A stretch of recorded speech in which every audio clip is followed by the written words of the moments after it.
안녕하십니까 수강생 여러분들. 오늘은 제1장 회계의 이제 세 번째 강의입니다. 이 세 번째 강의가 1장의 마지막 강의이기도 합니다.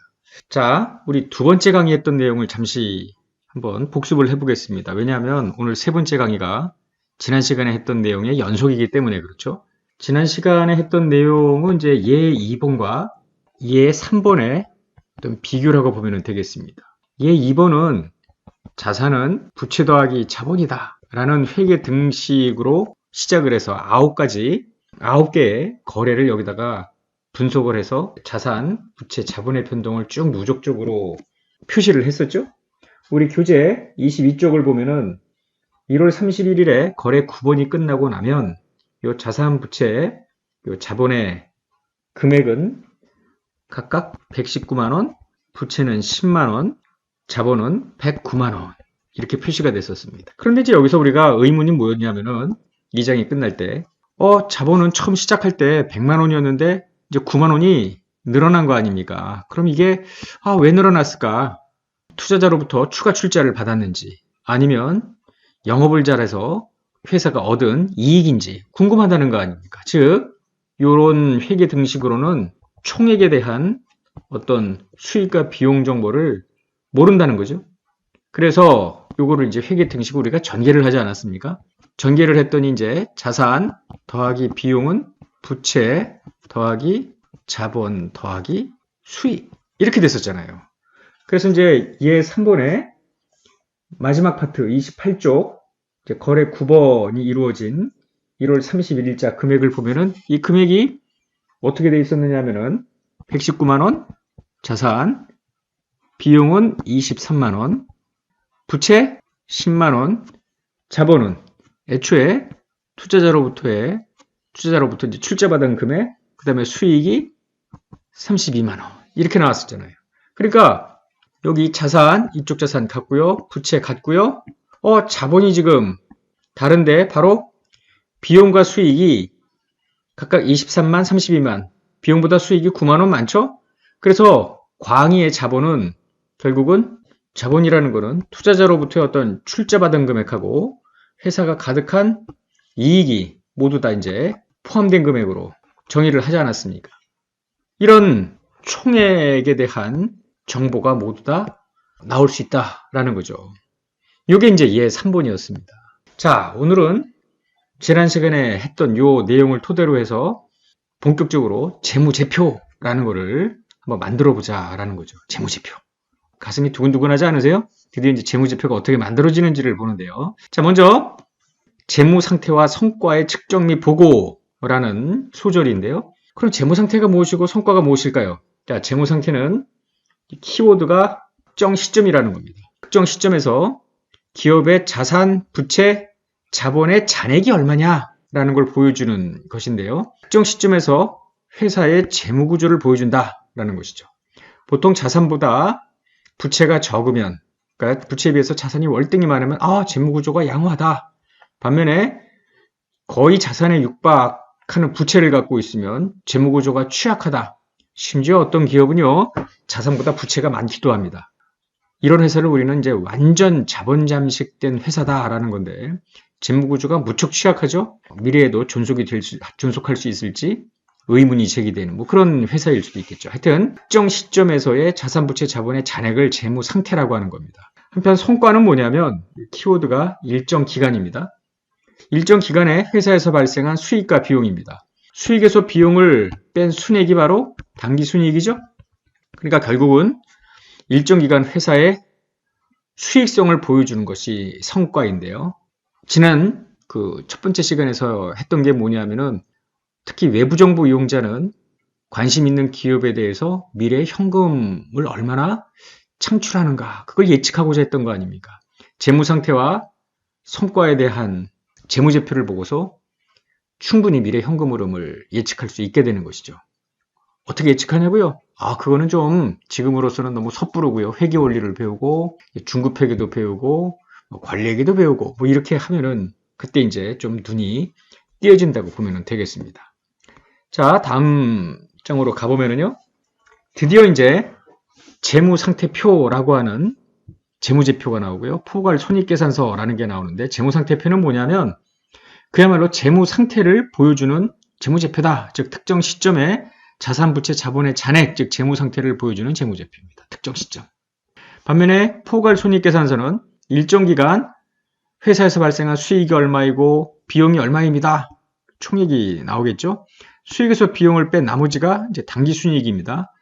이런 단기 수익, 비용, 당기순이익 등 이제 성과를 보여주는 재무제표입니다. 가장 중요한 재무제표라고 하면은 여러 가지 재무제표가 있는데요.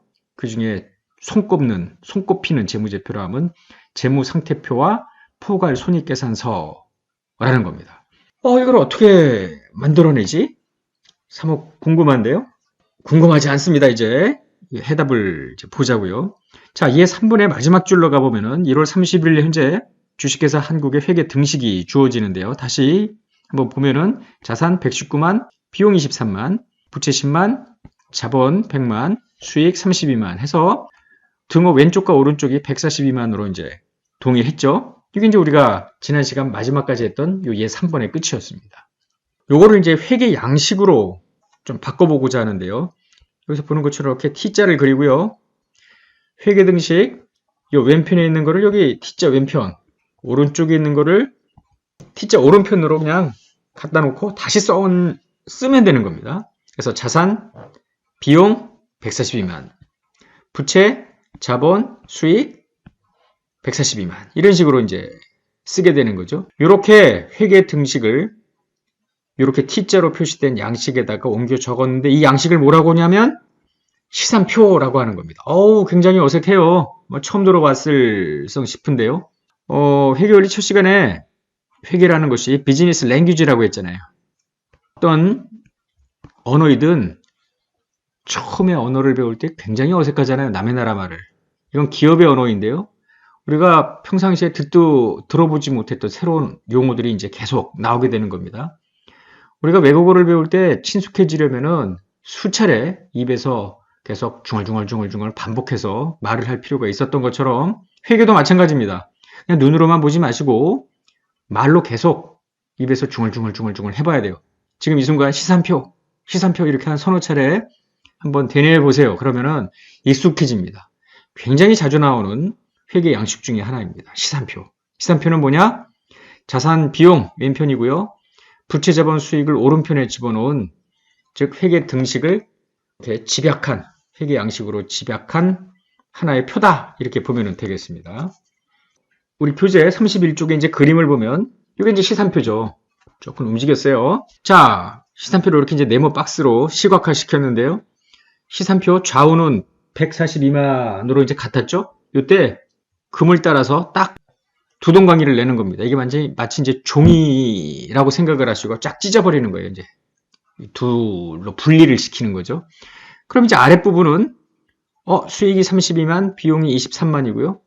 윗부분은 자산, 부채, 자본인데 찢었기 때문에 아랫부분은 이런 모습이 될 테고 윗부분은 이런 모습이 될 텐데 이 부분이 모자라잖아요. 자, 그리고 금액은 같을 수밖에 없죠. 원래 좌우가 일치됐던 이 종이를 반으로 찢었으니까 이 괴리가 생긴 이 부분은 같을 수밖에 없겠고요. 자, 이 아랫부분을 보자고요.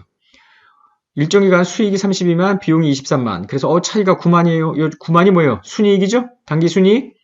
이렇게 된 내용을 알록달록 예쁘게 보여주기 위해서 조금 이제 색칠도 해야 되는데요. 그런 재무제표를 이제 정식 그 양식은 뒤에서 나옵니다만 요 수익과 비용을 보여주는 그리고 순이익은 9만이다 라고 보여주는 표가 바로 포괄손익계산서라는 거예요. 한편 자산이 119만, 부채가 10만, 자본이 100만 여기 차이 요게 9만이 뭐예요? 회사가 가득한 이익 아닙니까 여기 지금. 그래서 결국은 회사의 자본이라는 게 최초 투자자로부터 출자 받은 금액하고 그 다음에 회사가 가득한 이익 이 전체가 다 자본 아닙니까? 이 자본이잖아요 지금. 1월 31일 현재. 그래서 자산이 얼마고 부채가 얼마고 자본이 얼마다 라고 보여주는 표가 바로 재무상태표라는 거죠. 다시 한번 상기해보면 예 2번에서 회계등식 기억나십니까? 아까 잠깐 리마인드가 됐던 거죠. 여기 예 2번은 자산, 부채, 자본 자본으로만 회계등식을 표시했고요. 자산 119만, 부채 10만, 자본 109만. 그렇게 했던 거 아닙니까? 바로 요거. 바로 그게 재무상태표예요. 그런데 한계가 뭐예요? 재무상태표는 9만이라는 이익이 있는데 이게 도대체 수익이 10만 원이고 비용이 만 원이 발생돼서 9만 원을 남긴 거지. 수익이 100만 원이고 비용이 91만 원이어서 9만 원인지 모른다는 거죠. 즉 총액에 대한 자료를 보여줄 필요가 있겠고요. 그게 바로 지난 시간 예 3번에서 이렇게 자산, 비용, 부채, 자본, 수익이라는 식으로 요 회계등식을 좀 전개를 했지 않았습니까? 그래서 발생한 9개의 거래를 쭉 회계등식을 이용을 해서 분석을 해보았더니 총액 자료인 수익과 비용이 나오더라는 거 아니에요.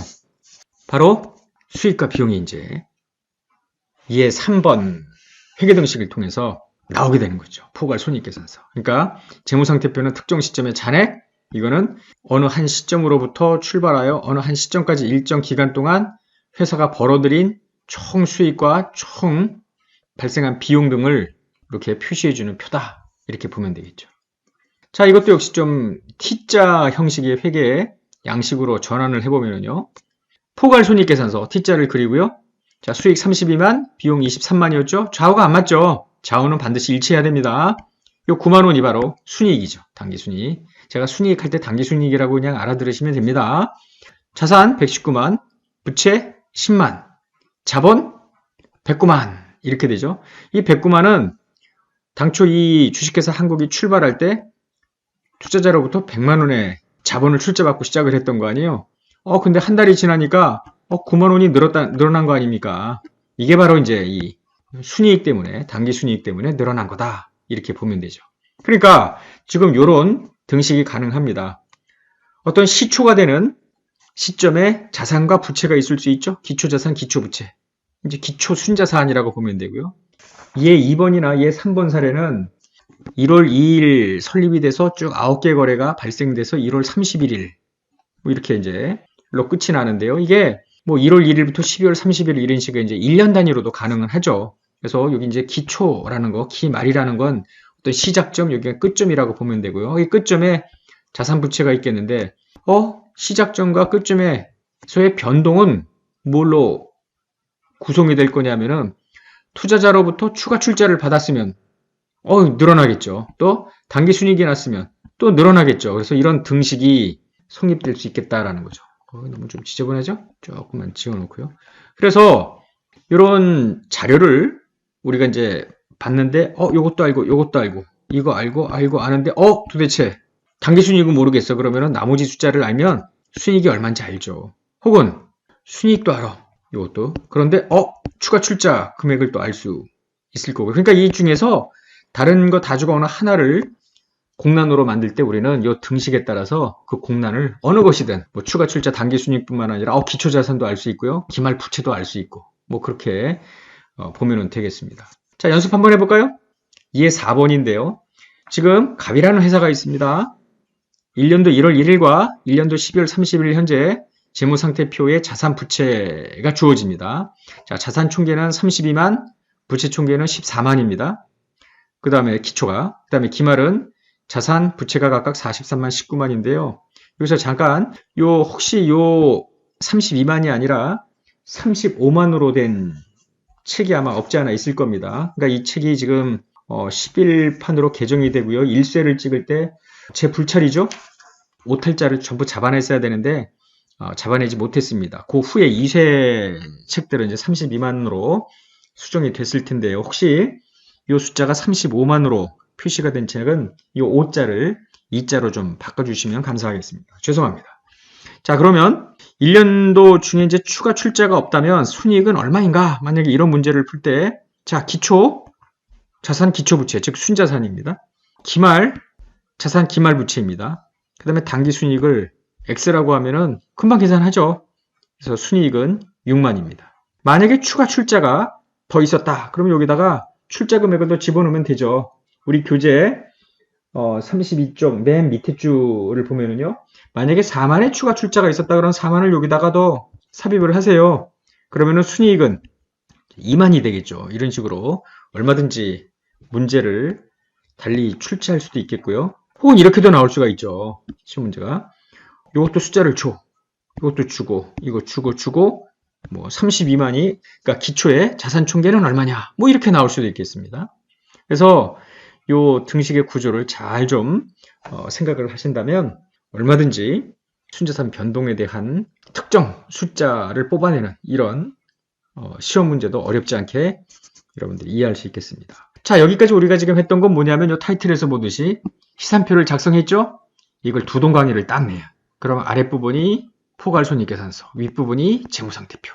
그래서 이 재무상태표와 포괄손익계산서라는 것이 둥그런 잡는 것처럼 벼랑간의 하늘에서 뚝 떨어지게끔 이렇게 나오는 게 아니고요. 시산표로부터 두 재무제표가 이제 도출이 된다. 이렇게 보시면 되겠습니다. 우리가 지금까지 공부를 하면서 이제 거래라는 말이 몇 차례 나왔는데요. 자, 거래라고 할 때 일반인들이 생각하는 거래와 우리 회계학 책에서 이야기하고 있는 거래는 약간 좀 다르다라는 겁니다. 그래서 교재 4절에는 이제 회계적 거래를 식별하는 내용이 설명이 되고 있습니다. 자, 이제 거래가 발생이 됩니다. 그럼 이거를 장부에 무조건 기록하는 게 아니라 기록되려면 어떤 조건을 충족해야 되겠죠. 자, 어떤 거래가 발생이 됐어요. 이때 기업의 재무 상태가 바뀌어야 되는 거죠. 자산이 바뀌고 부채가 바뀌고 이래서 그 결과 자본도 바뀌고 뭐 이래야 이제 기록을 하는 것이지 거래가 발생이 됐다는데 자산 부채가 꼼짝도 안 해. 그러면은 기록할 이유는 없는 거죠. 그래서 먼저 재무 상태가 바뀌어야 한다라는 조건이 있고요. 그러면 도대체 자산은 얼마나 늙어 줄었는지, 그럼 부채는 얼마나 또 늙어 줄었는지 금액을 알아야 될 거 아닙니까? 그러니까 당연히 신뢰성이 있는 금액 측정이 가능해야 됩니다. 회계에서 측정이라고 하면은 당연히 화폐 단위 측정입니다. 왜냐하면 회계는 글자하고 아라비아 숫자로만 표시를 하는 거니까 당연히 그렇겠죠. 그래서 금액입니다. 그 숫자라는 신뢰성 있는 측정이 가능해야 한다라는 것이죠. 이때 신뢰성 있는 측정이라고 해서 이게 정확한 측정이냐? 이거는 유사는 하지만 똑같지는 않다라는 거예요. 신뢰성이 있다고 해서 정확한 건 아닙니다. 화폐 단위 측정을 할 때 앞으로 우리가 많은 그 이제 회계적 거래를 배우겠습니다만 눈에 보이지 않기 때문에 에스티메이션, 추정을 해야 되는 경우도 상당히 많이 있습니다. 예를 들면 그 우리 교재도 나옵니다만은 34쪽 밑에서 둘째 줄 기업이 고객에게 제품을 팔았어요. 그러면서 2년 동안 제품에 하자가 있으면 우리가 무상으로 수리를 해줍니다. 이렇게 약속을 합니다. 회사가 언제든지 기업이 하자를 이유로 해서 무상 수리를 요구해 오면 무조건 수리를 해줘야 될 책임이 있습니다. 그게 의무죠, 의무. 부채입니다. 즉, 부채라는 것은 짊어진 빚인데요. 꼭 현금으로 갚아야 되는 빚뿐만 아니라 몸으로 때우는, 이때 몸으로 때우는 거 아닙니까? 무상 수리에 대한 용역을 제공을 해줘야 되니까. 그리고 거기에 이제 어떤 뭐 부품이 들어갈 수도 있겠고요. 그 의무인데, 이거 얼마나 들어갈지 지금은 정확하게 측정은 못 되잖아요. 근데 과거 경험치, 누적된 경험치에 근거해 보니 100만 원어치 팔면 한 1000원어치의 어떤 용역 제공에 따른 그 의무 이행이 들어가더라. 뭐 이런 어떤 통계치가 나올 수 있을 거 아닙니까? 추정입니다. 그게 바로. 그래서 추정을 하여 부채를 인식을 하고요. 더불어 비용도 인식을 하는 것이죠. 부채와 비용을 동시에. 조금 어렵나요? 지금 생각할 필요는 없고요. 나중에 이제 우리가 회계 처리를 실제 할 겁니다만. 하여튼 합리적인 추정도 신뢰성 있는 측정의 일부이다. 뭐 이렇게 생각을 하면 되겠습니다. 표 2로 가볼까요?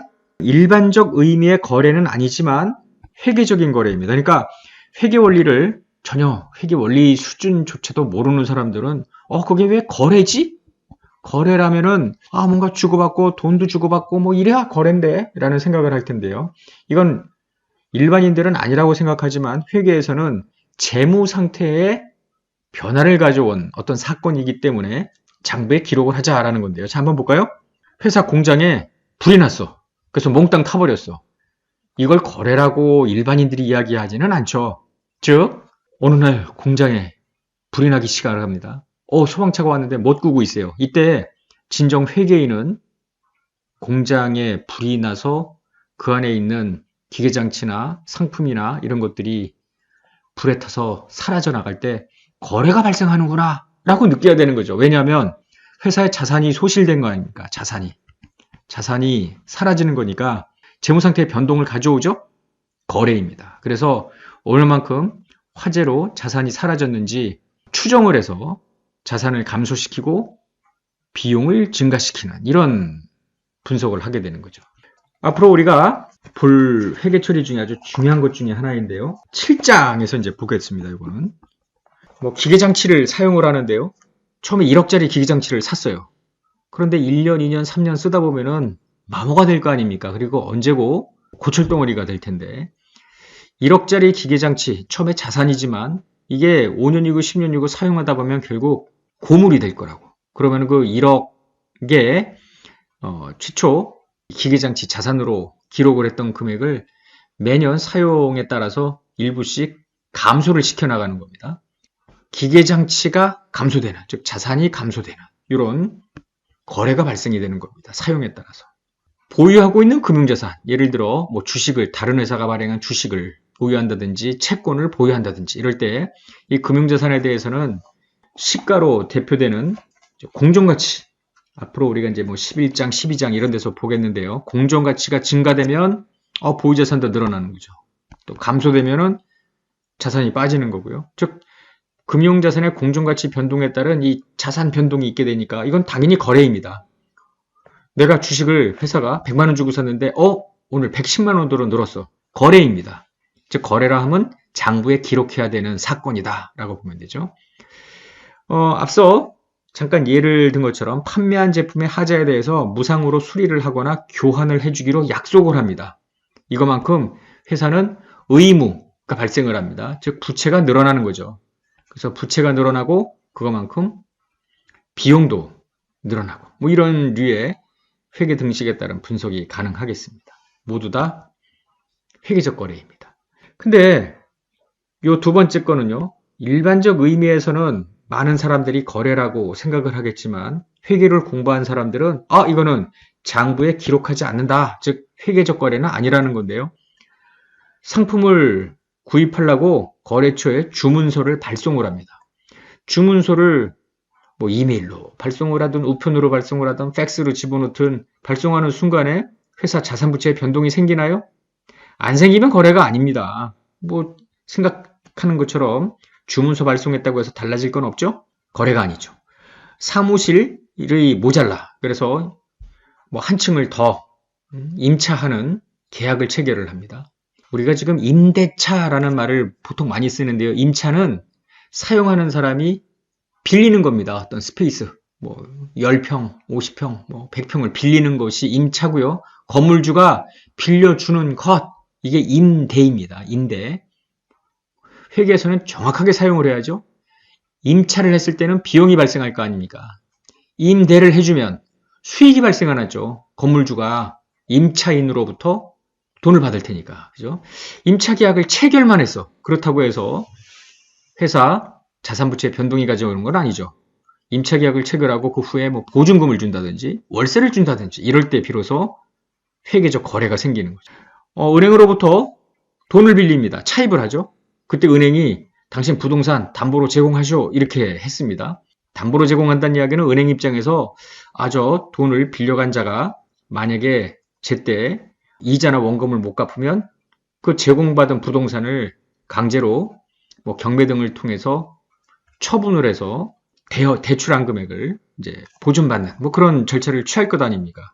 그 전까지 내가 차입을 하면서 은행에다가 담보로 맡긴 부동산 같은 경우에는 사실상 서류상으로 담보 제공이 들어가지 내 땅을 뺏기는 건 아니잖아요. 아무런 자산부채 변동이 일어나지 않습니다. 따라서 장부에 기록하지 않는다라는 것입니다. 자, 어떻습니까? 드디어 이제 3번에 걸친 제1장이 끝이 났는데요. 연습문제 한 2개 정도를 더 풀어보고요. 이 장을 마치도록 하겠습니다. 36쪽부터 이제 13개 연습 문제가 있는데요. 매 챕터별로 한 10개 내외의 연습 문제가 있습니다. 시간 관계상 다 풀 수는 없고요. 해설 해답이 자세하게 나와 있으니까 여러분들이 대부분 풀어보시고 이제 저는 그 중에 좀 중요하다 생각하는 한 두세 개 정도의 연습 문제를 매 챕터별로 풀면서 총정리를 하도록 하는 시간을 갖겠습니다. 자, 연습 문제 10번입니다. 다음은 주식회사 한국의 당해년도 이제 시산표다 이렇게 되어 있습니다. 이때 시산표라 했고요.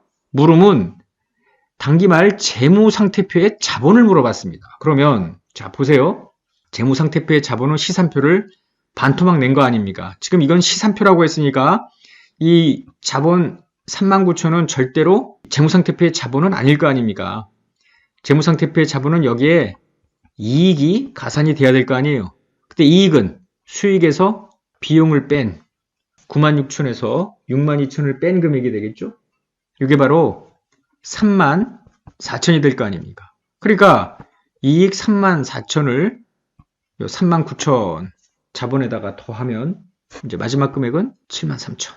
이게 되겠죠. 그러니까 시산표상 자본과 재무상태표의 자본은 다르다. 재무상태표의 자본은 수익에서 비용을 뺀 당기순이익이 합산된 금액이다. 이거를 잊으시면 안 되겠습니다. 자, 하나 더 풀어보겠습니다. 13번. 다음 자료를 이용하여 주식회사 한국의 당기말 자산 총계는 얼마냐? 라는 걸 묻고 있습니다. 한국은 당기 중에 5만원의 추가 출자를 했고요. 당기 순이익은 16,000이다. 이렇게 되어 있습니다.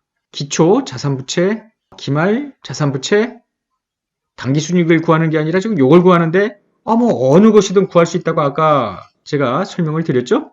자, 그러면은 기초 순자산, 이게 바로 32만에서 15만 3천을 빼면은 16만 7천입니다. 그리고 이제 기말 순자산이 될 거고요. 추가 출자 5만 원이 있다며요. 5만 원 여기다 적고요. 당기 순이익이 16,000이래요. 16,000. 그러면은 기말 순자산이 나오겠네요. 16만 7천에 5만에 16,000을 더하면은 23만 3천입니다. 요 금액의 순액이 23만 3천이래요. 자산에서 부채를 뺀, 즉 X에서 16만 2천을 뺐더니 23만 3천이라는 거 아닙니까? 그러니까 X는 얼마겠어요? 바로 39만 5천이 되는 거죠. 그러니까 뭐든지 X 미지수로 놓고 얼마든지 이런 유형의 이제 문제가 출제될 수 있겠다. 뭐 이런 생각을 해보면 되죠. 중간고사에 나올지도 모르고요. 하여튼 퀴즈에 나올지도 모르고요. 여러분들 이제 이 강의가 끝나고 나면 일장에 대한 퀴즈도 봐야 되겠습니다. 열심히 복습하시고 그냥 이 회계원리에서는 키워드가 하나다라고 생각하시면 되겠습니다. 복습! 항상 동영상 강의가 끝나고 나서 머릿속에 복습해야지. 그냥 요 한 30분 내외에 되는 요 동영상 강의만 딱 듣고 모든 걸 다 이해하는 학생은 없습니다. 그 누구도 없죠. 저도 예전에 학교 다닐 때 이해 못했었죠. 누구도 못하는 거예요. 여러분들이 강의를 듣고 나는 왜 이렇게 머리가 나쁠까? 왜 한 번 듣고 모를까라는 생각을 하지 마십시오. 한 번 듣고 다 이해하는 사람이 어디 있겠습니까? 적어도 3번 이상 복습을 해야 여러분들 것이 된다는 것을 명심하시기 바랍니다. 자, 드디어 이제 1장 끝났고요. 다음 시간에는 제2장 강의를 또 시작하겠습니다. 수고하셨습니다. 수강생 여러분들. 안녕!